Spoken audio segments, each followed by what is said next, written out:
Helping a Sister Out. Written by King of Madness.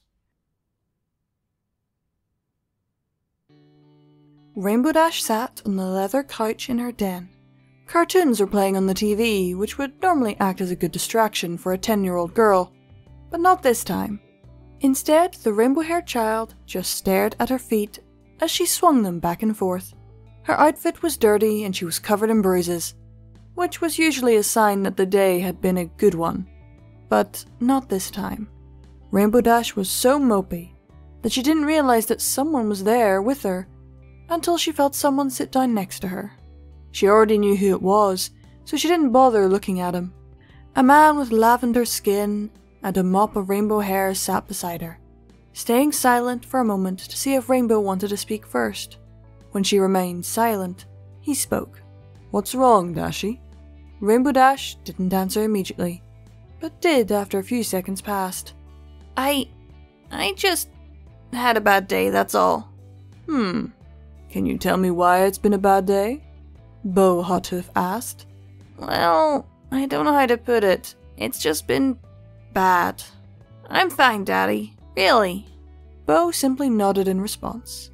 Then he leaned over to grab her shoulder and gently pulled her down. Rainbow rested her head on his lap and curled her legs up on the couch, allowing her daddy to put his hand on her head and run his fingers through her rainbow hair. They stayed like that for a long while, and by the time they were done, Rainbow Dash was feeling much better. Rainbow Dash kicked her soccer ball through the grassy meadows of the park, quickly running after it to cut it off and kick it in another direction. She nails it and did it again. The park had been empty for quite a while now. Rainbow couldn't imagine why, seeing as it was a very nice day, but she didn't really care. After all, no people meant she could practice in peace. She gave the ball another good kick and chased after it, when something caught her eye. Once she caught up with the ball, she stopped in its tracks and looked over to her left. A few yards away, there was someone sitting on a bench.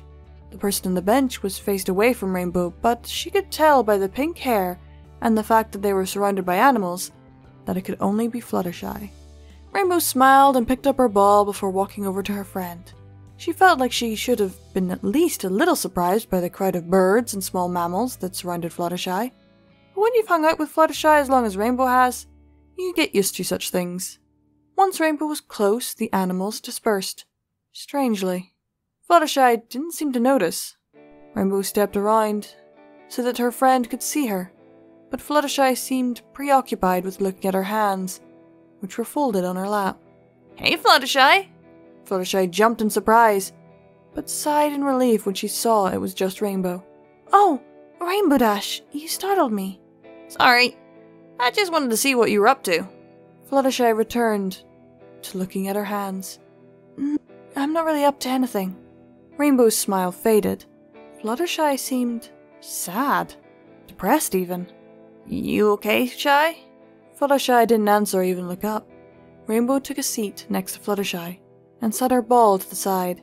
"What's wrong, Shy?" She narrowed her eyes. "Has someone been picking on you? Does Dash need to whoop someone's butt?" No, it's not that," Fluttershy answered.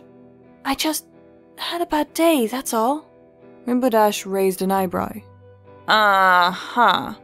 And can you tell me why it's been a bad day?" Fluttershy thought for a moment before shaking her head. "I'm sorry, I don't know how to put it. It's just been a bad day. I'm fine, Rainbow Dash, really." Rainbow could tell Fluttershy was not fine, but she didn't want to press the issue. She sat in silence thinking about what to do. She couldn't just leave her friend like this, but how was she supposed to make her feel better? That was more of Pinky's forte, but as she thought about it, she got an idea. She looked around to make sure that she and Fluttershy were still the only ones in the park. Once she had confirmed that they were alone, she put her hand on Fluttershy's shoulder. "Put your head on my lap." Fluttershy looked at Rainbow Dash in surprise. "Huh?" "Just trust me." Rainbow Dash gave her a reassuring smile. Fluttershy hesitated before resting her head on Rainbow's lap, curling her legs up onto the bench. Rainbow put her hand on her best friend's head and ran her fingers through her pink hair. "Whenever I was upset about something, my dad would do this with me.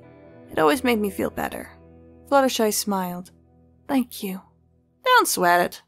Rainbow Dash took another look around to be absolutely certain no one was watching. As long as you don't tell anyone about this, I'm all for it. Remember, I have a reputation to keep. Fluttershy chuckled. Don't worry. I won't tell anyone if you don't want me to. Thanks. The two stayed silent for a moment.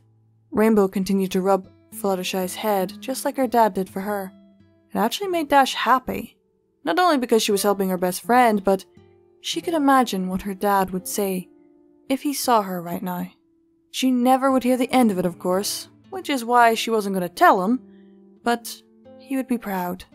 Rainbow couldn't help her smile growing at the thought.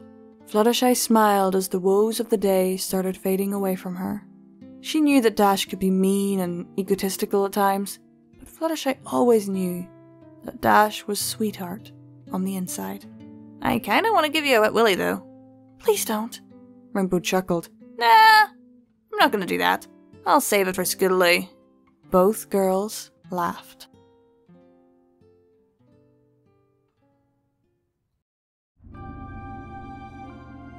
We here at Pony&Wolf Productions thank these amazing patrons of ours for their monthly support, without which all of this would not be possible.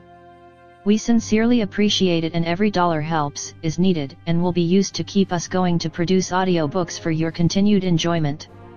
It is, now more than ever, important that you support your favorite creators if possible, due to YouTube changing in a way that is not very friendly to content creators. Especially small content creators, like us.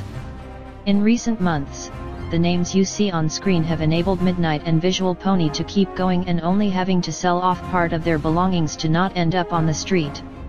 As an incentive for everyone, Visual Pony has broken a vow and has promised to read and record Fallout Equestria, Murky number 7, should the monthly support reach $1,500. To be clear, this is the absolute minimum amount needed to keep the apartment and all bills paid without starving, while a production of this size is ongoing. The estimated time for this production would be 3 to 4 years, but people already said that Project Horizons was impossible to do, right? And now look who did it, so with Pony&Wolf, you know we can finish the job. For further information on how to support us, please have a look at the description of this video, as there are also other ways, like our merch store. Sincerely and forever yours, your Pony&Wolf team.